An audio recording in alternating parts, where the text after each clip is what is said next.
जैसे ही आप switch on करते हैं बल्ब तुरंत जल उठता है। लेकिन क्या आपने कभी सोचा है कि बिजली तार के अंदर इतनी तेजी से कैसे पहुंच जाती है? चलिए 3D में इसके पीछे का असली विज्ञान समझते हैं।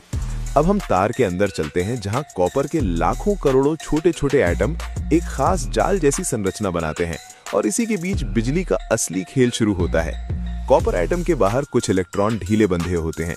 इन्हें फ्री इलेक्ट्रॉन कहा जाता है क्योंकि ये एटम के बीच आसानी से घूम सकते हैं और यही आगे चलकर करंट बनाते हैं। जैसे ही बैटरी या पावर सप्लाई तार से जुड़ती है, तार के अंदर एक इलेक्ट्रिक फील्ड बन जाती है और यही फील्ड इलेक्ट्रॉनों को एक दिशा में धक्का देना शुरू करती है।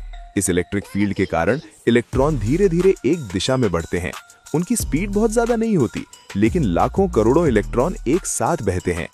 इलेक्ट्रॉनों की इस धीमी लेकिन लगातार आगे बढ़ने वाली गति को ड्रिफ्ट मोशन कहा जाता है और यही ड्रिफ्ट मोशन असली इलेक्ट्रिक करंट बनाता है।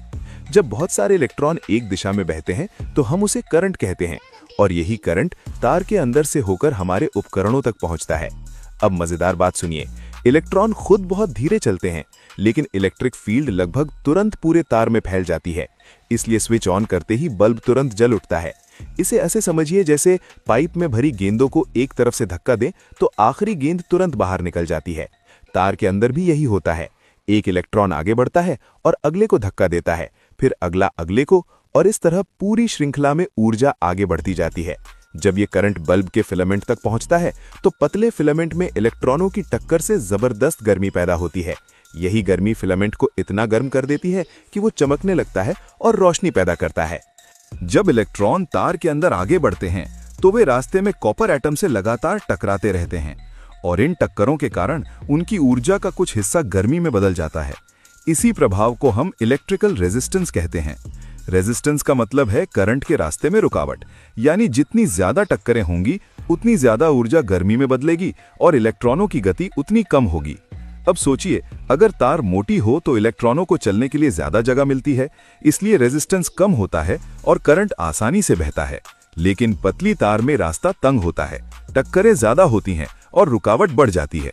अगर ऐसी पतली तार में जरूरत से ज्यादा करंट बहा दिया जाए तो इलेक्ट्रॉन की टक्करें और बढ़ जाती हैं, तार तेजी से गर्म होने लगती है और यही वजह है कि गलत वायर साइज खतरनाक साबित हो सकता है। फ्यूज भी इसी सिद्धांत पर काम करता है। ज्यादा करंट आने पर उसकी पतली वायर जल्दी गर्म होकर पिघल जाती है और सर्किट को सुरक्षित तरीके से तोड़ देती है। आज के आधुनिक घरों में फ्यूज की जगह एमसीबी लगाई जाती है, जो ओवरलोड या शॉर्ट सर्किट होते ही तुरंत ट्रिप होकर सप्लाई बंद कर देती है और पूरी वायरिंग को बचा लेती है। अब बात करें एसी की, तो एसी करंट में इलेक्ट्रॉन लगातार आगे पीछे हिलते रहते हैं।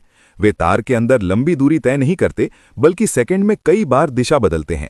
इसी कारण एसी की वेव ऊपर नीचे जाती दिखाई देती है और भारत में ये बदलाव हर सेकंड 50 बार होता है, जिसे 50 हर्ट्ज फ्रीक्वेंसी कहा जाता है। वहीं डीसी करंट में इलेक्ट्रॉन लगातार एक ही दिशा में आगे बढ़ते हैं और करंट स्थिर रहता है। बैटरी डीसी का सबसे आसान उदाहरण है, जहां इलेक्ट्रॉन नेगेटिव टर्मिनल से निकलकर पूरे सर्किट में घूमते हुए वापस पॉजिटिव टर्मिनल तक पहुंचते हैं। जब यही करंट मोटर की कॉइल से गुजरता है तो मैग्नेटिक फील्ड बनती है और वही फील्ड मोटर को घुमाकर बिजली को मैकेनिकल ऊर्जा में बदल देती है। और जब करंट हीटर के पतले एलिमेंट से गुजरता है तो ज्यादा रेजिस्टेंस के कारण वो एलिमेंट तेजी से गर्म हो जाता है और वही गर्मी कमरे को गर्म करती है। अब आप समझ गए कि रेजिस्टेंस, एसी, डीसी और करंट का असली खेल क्या है और कैसे यही सिद्धांत हमारे हर इलेक्ट्रिकल उपकरण के पीछे काम करता है।